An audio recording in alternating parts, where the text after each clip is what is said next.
C'est quoi votre problème avec les enfants racisés? Ces derniers jours, une vidéo a enflammé les réseaux sociaux. L'humoriste Nawel Madani est accusé d'avoir donné un coup de pied à un petit garçon noir de 6 ans avant de l'accuser de tentative de vol. Au-delà de la polémique immédiate, cette affaire soulève une question plus profonde. Pourquoi dans l'imaginaire collectif, les enfants racisés perdent-ils leur droit à l'innocence bien plutôt que leurs camarades blancs? Ce phénomène a un nom, l'adultification raciale. C'est une forme de biais inconscient qui pousse à percevoir les enfants racisés, en particulier les garçons noirs, comme plus âgés, plus responsables et moins innocents que les autres. Une étude menée en 2014 par l'American Psychological Association a montré que des policiers américains estimaient que les garçons noirs de 10 ans avaient l'air de 4 ans plus âgés que leur âge réel et qu'ils étaient jugés plus coupables et moins dignes de protection que des enfants blancs du même âge. Ce stéréotype n'est pas anodin, il façonne notre regard collectif. À l'école, dans la rue, dans les médias, les enfants racisés sont souvent traités comme de petits adultes, responsables de leurs actes, voire menaçants, là où un enfant blanc sera vu comme maladroit, naïf ou simplement en train d'apprendre. Ce biais a des effets très réels. Dans le système scolaire, les enfants noirs ou arabes sont plus souvent sanctionnés pour des comportements jugés insolents ou agressifs, là où leurs pères blancs seront simplement rappelés à l'ordre. Dans la justice ou la police, ces enfants sont bien plus souvent interpellés, suspectés et leurs témoignages, même en tant que victimes, sont moins crus. Une étude publiée en 2023 dans le Journal of Personality and Social Psychology a révélé que les enfants noirs sont perçus comme ressentant moins de douleurs physiques ou émotionnelles, qui conduit à une moindre empathie de la part des adultes. En d'autres termes, ces enfants ne bénéficient pas du même bénéfice du doute, ils grandissent dans un monde où ils doivent se justifier, se contenir, se protéger, alors même qu'ils n'ont que 6, 8. C'est par cette route côtière le long de la Méditerranée qu'ils retournent chez eux.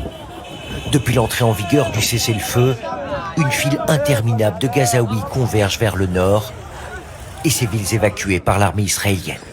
Mustapha Aboul Kassan a déjà marché 7 heures avec sa femme et sa fille et toutes leurs possessions. Je sais déjà que j'ai tout perdu, mais j'y vais. Je n'ai plus ni maison, ni tente. Je n'ai plus rien, mais je retourne dans ma ville, Gaza. Gaza, ville détruite par l'armée israélienne.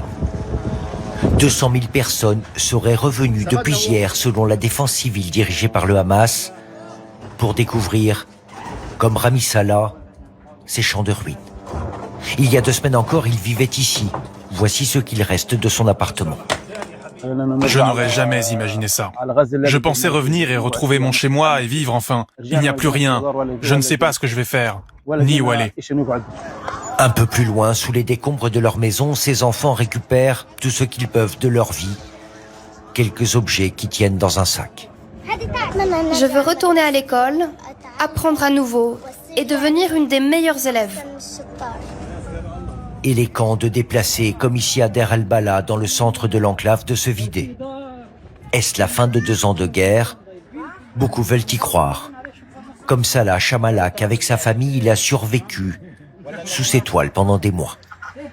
Je suis content, malgré toutes ces souffrances, malgré les difficultés.